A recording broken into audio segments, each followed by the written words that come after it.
এবং তারই মধ্য দিয়ে বাংলাদেশকে অর্থনৈতিকভাবে, সামাজিকভাবে এবং রাষ্ট্রীয়ভাবে সারা দুনিয়ার কাছে নিচ অবস্থানে নিয়ে গিয়েছে। আমরা যখন 5ই আগস্ট বাংলাদেশের ছাত্র জনতা একটি গণ অভ্যুত্থান করে, তখন আমরা দেখতে পাই তার পরবর্তীতে এই ফ্যাসিবাদের দোসররা ক্রমাগতভাবে আমাদের বিরুদ্ধে ষড়যন্ত্র করে যাচ্ছে। তারই প্রেক্ষিতে আমরা আরও দেখি বিভিন্ন জায়গায় তারা চাঁদাবাজি, দখলদার, সিন্ডিকেটের নেতৃত্ব দিচ্ছে। কোথাও কোথাও দেখা যাচ্ছে মাথা চেঞ্জ হয়েছে, কিন্তু সিস্টেম একই রয়ে গিয়েছে। আপনারা গতকালও দেখেছেন বঙ্গবাজারে, সেখানে আওয়ামী লীগের একজন কমিশনার, মহিলা কমিশনার চামেলি, এবং তার সাথে যোগ দিয়েছিল যে বিএনপির শাহবাগ থানার নেতা স্বপন। এই দুইজনের যোগ সাজসে আমাদের ঢাকা বিশ্ববিদ্যালয়ের মেধাবী শিক্ষার্থী এবং সাংবাদিক সমিতির সভাপতি আলসাদি ভুইয়ার উপর তারা অতর্কিত হামলা করেছে, যখন তিনি এই চাঁদাবাজদের বিরুদ্ধে কথা বলেন, প্রতিবাদ করেন। আমরা দেখেছি যে এরা সংবাদ মাধ্যমে বা মুক্ত বাক স্বাধীনতা আসলে গলা চেপে ধরতে চেয়েছিল। আমি প্রশ্ন রাখতে চাই, যাদের হাতে মুক্ত বাক স্বাধীনতা কোনো নিশ্চয়তা নাই, তাদের হাতে কিভাবে একটি বিপ্লবী রাষ্ট্র সংহত থাকবে, সুসংহত থাকবে? আমি প্রশ্নটি রাখতে চাই। তার পরবর্তীতে আপনারা দেখেছেন যে যখনই যেখানে চাঁদাবাজি হচ্ছে, দখলদারি হচ্ছে এবং অনিয়ম হচ্ছে, বৈষম্য বিরোধী ছাত্র আন্দোলনের যারা অংশগ্রহণ করেছিলেন তারা স্বতঃস্ফূর্তভাবে সেসব চাঁদাবাজি, দখলদারি, সিন্ডিকেটের বিরুদ্ধে কথা বলছে, প্রতিরোধ গড়ে তুলছে। আপনারা আরও দেখেছেন যখনই বাংলাদেশের দক্ষিণ পূর্বাঞ্চলে একই সাথে রাজনৈতিক এবং প্রাকৃতিক একটা বন্যা হচ্ছিল, তখন বৈষম্য বিরোধী ছাত্র আন্দোলন কিভাবে সারা দেশের মানুষকে সুসংগঠিত করে একটি জাতীয় ঐক্যের একটি ডিসপ্লে দেখেছে টিএসসি, আপনারা সেই দেখেছে। এবং বৈষম্য বিরোধী ছাত্র আন্দোলন তাদের এই কর্মসূচির মাধ্যমে আমরা মনে করছি যেভাবে 5ই আগস্টের পূর্বে তাদের কর্মসূচির মাধ্যমে মানুষকে ঐক্যবদ্ধ করেছিল, এই কর্মসূচির মাধ্যমে তারা আবারও জাতীয় ঐক্যকে খুব ভালোভাবে প্রকাশিত করেছে। তারই ধারাবাহিকতায় আমরা আসলে সার্বিকভাবে বাংলাদেশে একটি প্রজন্মগত রাজনৈতিক রূপান্তর দেখতে পাচ্ছি। তো এই প্রজন্মগত যে রাজনৈতিক রূপান্তর বা জেনারেশন জে বা জেনজি যাই বলি না কেন, তাদের যে চিন্তা ভাবনা, তাদের যে রাষ্ট্রীয় পরিকল্পনা, আমরা মনে করছি তাদের এই রাষ্ট্রীয় পরিকল্পনা, ভাবনা এবং তার রাষ্ট্রকে যেভাবে এগিয়ে নিয়ে যেতে চায়, তাকে বাংলাদেশের সকল পর্যায়ের নাগরিকের স্বাগত জানানো উচিত। সেই প্রেক্ষিতে এই আমাদের বৈষম্য বিরোধী ছাত্র আন্দোলন কাজ করে যাবে।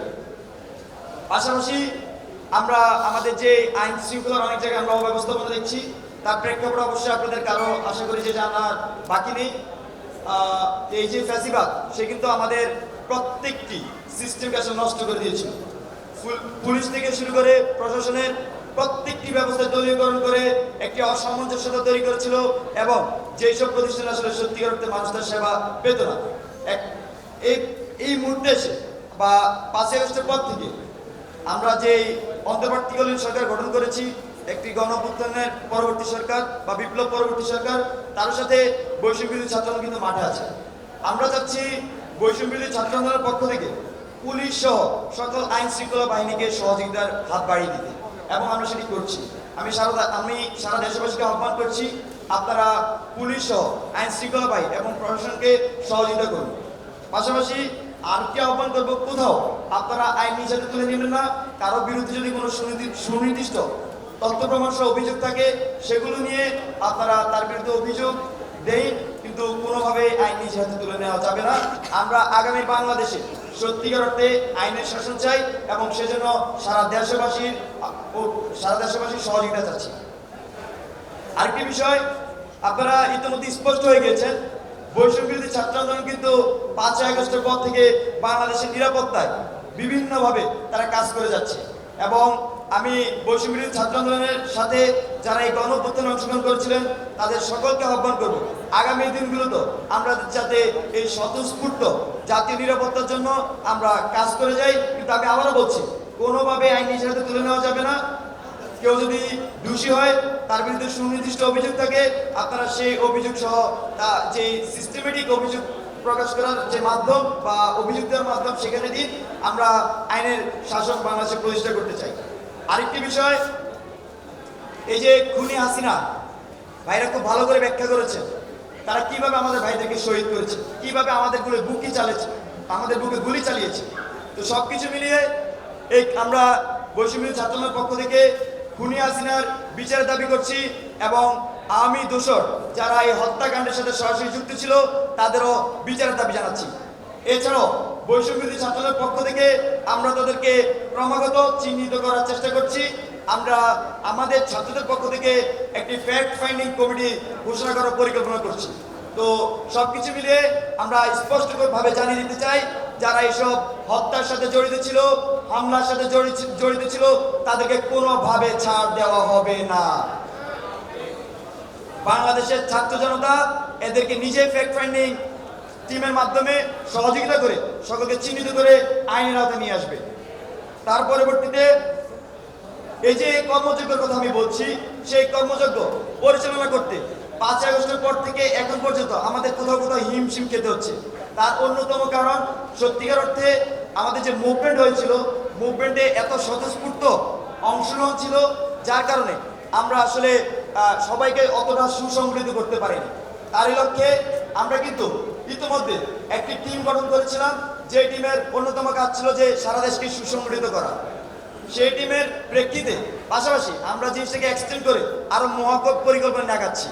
আমাদের আপনার ইতিমধ্যে ভাই ঘোষণা করেছে 5ই আগস্ট আমাদের শহীদ মার্চ। তার পরবর্তীতে 6ই আগস্ট থেকে আমরা 6ই সেপ্টেম্বর থেকে আমরা সারা দেশে বিভাগীয় সফর শুরু করব। আমাদের প্রত্যেকটি বিভাগে টিম ভিত্তিক আমরা আমাদের এই মানুষজনকে সুসংগঠিত করার চেষ্টা করব। তাদের জন্য কিছু নীতিমালা থাকবে, এরা এই নীতিমালার বাইরে গিয়ে কোনো কাজ করবে না।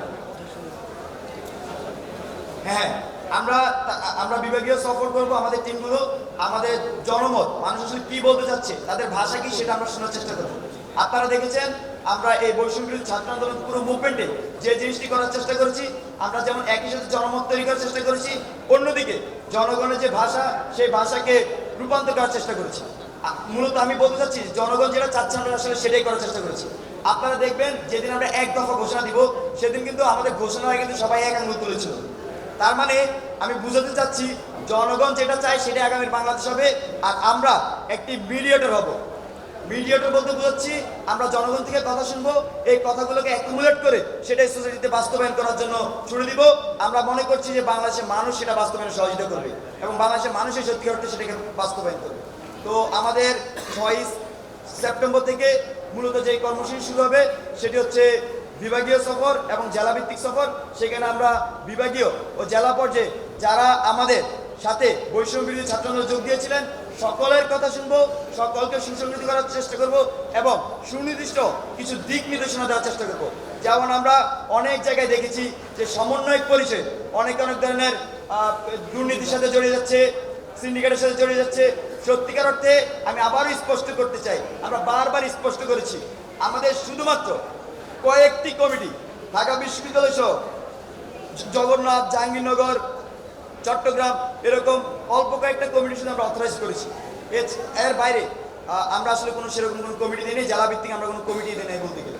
তো যারা এরকম জেলা ভিত্তিক বা এলাকা ভিত্তিক সমন্বয় পরিস্থিতি এইসবের সাথে জড়িত হচ্ছে, তারা আমরা মনে করছি তারা আমাদের লোক না, তারা আসলে আমাদেরকে প্রশ্নবিদ্ধ করার জন্য এই কাজ করছে।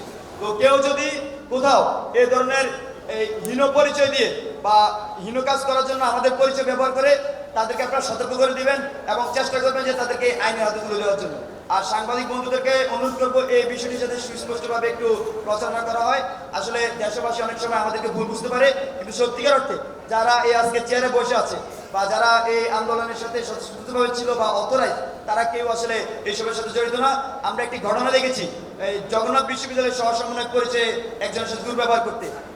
সে আসলে পূর্বে ছাত্রলীগ করতো আমরা যেটা শুনেছি, এবং হচ্ছে সে আমাদের কোনো অথরাইজ কেউ না, শুধু পরিচয়টি ব্যবহার করেছে। তো সবকিছু মিলিয়ে সবাইকে যেই তথ্যটি দিতে যাচ্ছি সেটি হচ্ছে বৈষম্য বিরোধী ছাত্র আন্দোলন নতুন করে সারা দেশে পুনর্গঠিত হবে এবং সেটি খুব সিস্টেমেটিক্যালি পুনর্গঠন হবে। তাদের প্রধান কাজ, এখন কথা হচ্ছে কেন পুনর্গঠন হবে, একটা প্রশ্ন কেন কেন হয়। তাদের প্রধান কাজ হচ্ছে চাঁদাবাজি, সিন্ডিকেট, দখলদারি দুর্নীতির বিরুদ্ধে অবস্থান নেওয়া। এবং আমরা 5ই আগস্টে এই যে সহস্রাধিক জীবন এবং লক্ষাধিক আহতের বিনিময়ে একটি নতুন স্বাধীনতা পেয়েছি, যে নতুন বিপ্লব করেছি, সেই নতুন বিপ্লবকে রক্ষার লক্ষ্যে তারা কাজ করে যাবে। আর মূলত এটাই আমাদের মূল প্রতিরোধ। আমি আবার বলছি, চাঁদাবাজি, সন্ত্রাস, দুর্নীতি প্রতিরোধ এবং বিপ্লব রক্ষার লক্ষ্যে আমাদের এই নতুন কর্মপরিকল্পনা এবং বৈষম্য বিরোধী ছাত্র আন্দোলন সারা দেশের প্রত্যেকটি জেলা উপজেলায় এই লক্ষ্যে কাজ করে যাবে। ধন্যবাদ সবাইকে। আচ্ছা, একটু আমাদের হচ্ছে স্বাস্থ্য নিয়ে একটু ব্রিফ আছে। এই কমিটিতে আমাদের অন্যতম একজন সমন্বয় করেছেন তারেক, সে তার জায়গা থেকে আমাদের এই ব্রিফটুকু দিবেন, কারণ বেশ কিছু জিনিস আসলে ক্লিয়ারিফিকেশনের প্রয়োজন আছে। তারেক।